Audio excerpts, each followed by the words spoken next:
కాంతమ్మక్క, నీకొక విషయం చెప్పాలి, కానీ నువ్వెవరికి చెప్పకూడదు. ఏం విషయం చెప్పు. నిన్న రాత్రి మా బావ పోలీస్ స్టేషన్ దగ్గర పనిచేసి వచ్చాడు. ఆయన చెప్పాడు నాకు, మన ఊరికి ఒక పెద్ద సినిమా హీరో రహస్యంగా వస్తున్నాడట. అయ్యో, నిజమా? ఏ హీరో? పేరు చెప్పొద్దన్నాడు, అందుకే పేరు చెప్పను. సరే, నా నోటి నుంచి మాట బయటికి రాదు, అదే మంచిది.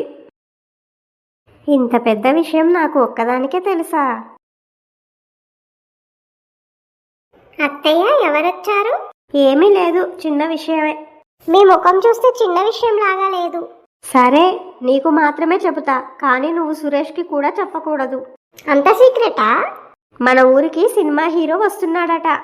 అయ్యో, నిజమా? అవును, లక్ష్మమ్మ చెప్పి వెళ్ళింది ఇప్పుడే. అంటే నిజమే అయ్యుంటుంది. ఏమైంది? ఇద్దరు గుసగుసలు మాట్లాడుకుంటున్నారు.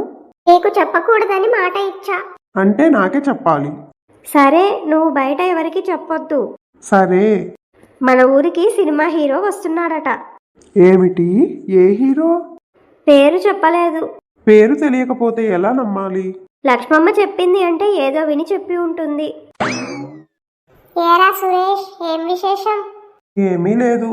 నీ ముఖం చూస్తే ఏదో ఉంది. సరే, ఎవరికి చెప్పొద్దు. చెప్పురా ఏంటో. మన ఊరికి సినిమా హీరో వస్తున్నాడట. హీరో వస్తున్నాడట? నేను సెల్ఫీ స్టిక్ తెచ్చా. నేను కొత్త చొక్కా వేసుకున్నా. నేను ఆటోగ్రాఫ్ బుక్ తెచ్చా. అయ్యో, ఇంతమందికి ఎలా తెలిసింది? మీరు నాకే చెప్పారు, నేను ఆయనకే చెప్పా. ఆయన ఇంకొకరికి చెప్పి ఉంటారు. ఇది వార్త కాదమ్మా, రాకెట్ కంటే స్పీడ్గా ఊరు మొత్తం పాకింది. హీరో ఎక్కడా?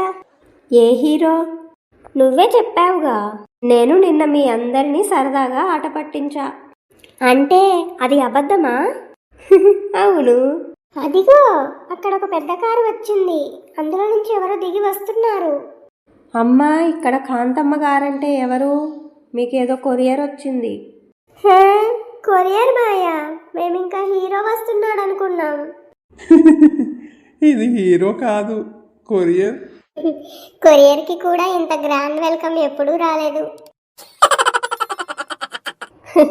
ఇక నుంచి లక్ష్మమ్మ చెప్పే వార్తలు 3 సార్లు ఆలోచించి నాకే నమ్ముతా. నేను ఇకపై జోక్ చెప్పే ముందు చెప్పేస్తా, ఇది జోక్ అని. మన ఊరిలో వార్తల కంటే గాసిప్లే ఫాస్ట్గా వస్తాయి.